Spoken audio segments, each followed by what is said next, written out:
Good morning, it's Mama Rose, and today is our fourth day on the carnivore uh, diet or way of eating or whatever you want to call it.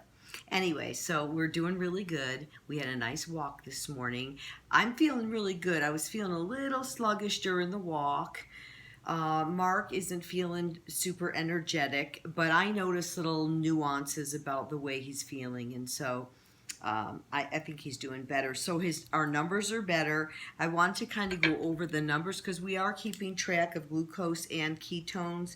Again, this is the fourth day of eating carnivore, so no greens. So we started out yesterday. We dated it. We went ahead at 8 in the morning, and Mark had pretty good glucose, which his was like 83, and his ketones were 0.8. Mine were 89. My glucose was 89, and my ketones was 1.1. But the thing about Mark is his before that has been way up into the 90s and 100 sometimes. In fact, he does fluctuate because today his is higher. So we don't exactly know what that means. But then we've had my reading was 99 and 1.2 ketones, and then his was 85 and 1.3 one day, and then today we did go for the walk. We came back. We were gonna take our measurement. I thought we were out of the little pokey sticks to get your blood, but it turned out we weren't out of them. But so we didn't test until after we ate. And so I boiled up some eggs, and what I did, just for a little hint too, if you're gonna try this, is I've got the small Instant Pot, the little 3-quart, and I love it. I'm not gonna be making cheesecakes in it anytime soon, but anyway, we got that. And so I've been putting the eggs in that and doing them I did them for 2 minutes. And if you leave them in there and let them regular release, on their own, they'll be hard boiled when they're done. If you want them kind of soft boiled, open it up after 2 minutes, do the release, and then once all the pressure's out, you've got some really nice soft boiled eggs. If you want them even softer, really super runny, 1 minute will do it. And then you can go ahead, and if you want them hard boiled, the rest of them hard boiled, just turn it on and do the rest of the eggs. And then I'm going to try to kind of get us through some variety, is to do some egg salad today. I'm normally not going to use mayonnaise, but I am going to use a little bit of mayonnaise with some mustard and kind of stretch it. One thing nice about doing a deviled egg is you don't need a lot of moisture to get those egg yolks going. So just a little bit, and of course, always use pasture-raised eggs. If you're going to be allowing your body to take something in that's supposed to nourish us, make sure that it's going to nourish us. If you're buying your eggs from the grocery store, just watch some documentaries and you'll see how those chickens are raised, what they're fed. I mean, they're basically a fake egg for the most part. But if you get them where they're out and just pasture raised and they're eating the worms, and I laugh every time I see vegetarian diet, that really tells me right there that they're giving them what they want, because chickens are not vegetarians. They'll eat stuff like that. They'll eat your lettuce, they'll eat pomegranates, they'll eat watermelon, they'll eat all kinds of stuff, but they love those worms. I mean, I've had chickens, and I'm telling you, you never see them get so excited when you're giving them a bunch of sow bugs, or you find a worm or a spider, so, whatever is natural around, and you're going to see those yolks are a deep orange color. So that's enough of my lecture on the eggs. And come on, that's cheap. So who wants to spend 99 cents on eggs? Are you that broke?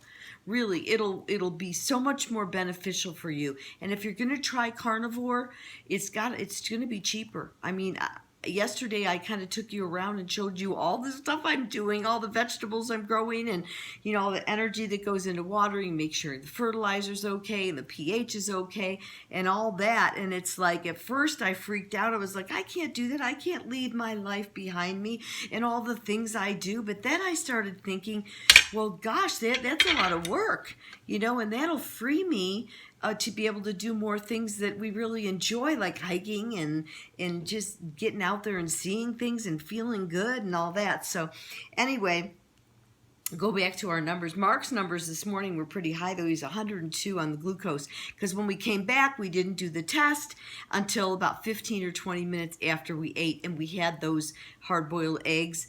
I had cut mine before we left, so it was soft in the middle, like not quite done, and it has a whole different flavor than when it's all done. So I enjoyed my one egg. I didn't prefer it without it having some yolky taste to it, raw yolky taste to it. So Mark ate the 2.5 eggs, or the 2.5 eggs, and I had 1.5, and I'm fine, I'm full.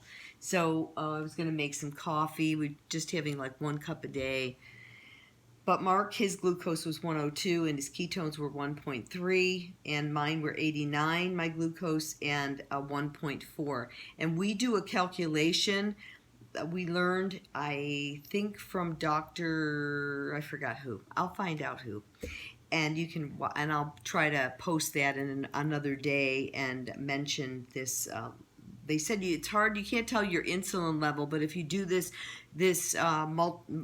mathematical calculation, which is really easy, you can tell if you're in ketosis and all that. So I'll just run it down for you right now. You take the glucose. If you're doing this at all, you've been ketogenic and you've been doing this and you want to try the carnivore diet, or you're diabetic and you want to try the carnivore diet, because this is a great diet for diabetics. No carbohydrates. So when you don't put carbohydrates in, then your body doesn't need all that insulin, and then you end up being better for it. So what you do is you take the glucose. So in the case of me today, I take 89 and you divide it by 1.4. So that comes out at 63.59, but 63. Mark's was 102 divided by 1.3, and his was 78.46. So if you're below 80, that means you're in the zone. That means you're in ketosis and you're in the zone. Now, you're barely in the zone if you're 78, but you are in the zone. So we're going to take it. Then if you go below 40, you are in some type of autophagy. And autophagy is when self-eating. It's when the body you haven't fed it, it doesn't have any more, it's used its glucose stores because you haven't given it any carbohydrates, no sugars, cakes, pies, cookies, no nothing. And in this case, no greens or anything, but you're in nutritional ketosis, which is good. That's not ketoacidosis. It's another thing. You're in ketosis. Your body is using fat. It's using ketones for fuel. You are a fat-burning machine. You are not a glucose-burning machine. And so this happens if you go from eating regular to carnivore. You're going to hit this in 3 days, maybe 3 days. You're going to be in ketosis.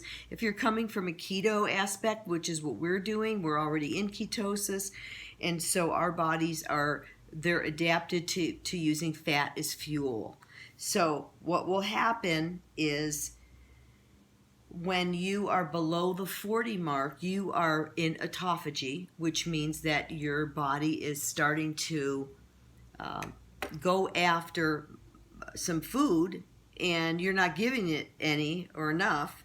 And so it's going to start, usually it's in a fasting state, but there's states of autophagy that are greater than others. So there's some that you can get to if you're 12 hours not eating, 16 hours not eating, 20 hours not eating, 48, 36 hours not eating. There's different levels of autophagy that you get to. But if you're 40, if you've divided your glucose by your ketones, then you're under 40, you are in some type of autophagy, and your body's going after dead cells and just things that are toxins, that are just things that it doesn't need anymore. So it's not going to go after your good muscle mass first. It's going to go after dead stuff that's in there that's not good. So it's going to do a little cleanup job, and so that's good. You should do that every day, get into some form of autophagy to help your body do that. And so we'll see how far we get into it as we go in the carnivore. It might be just part of it, because so many people that are on this carnivore say that they have such relief from everything from skin rashes to constipation. And that's always been a big thing for me, even when I was a little girl. Always constipated, and I can follow back now and see why. Even trying to eat more fiber, that didn't help me. Nothing has really helped me. So this will be interesting to see if this is what does it for me. So, and I never would have thought I would have been a carnivore girl. My husband's a carnivore guy, but I have never thought of. Thank goodness I can still have lemons to some degree, and as I get going on it even more, because I just love lemons. So I put lemons on lots of stuff.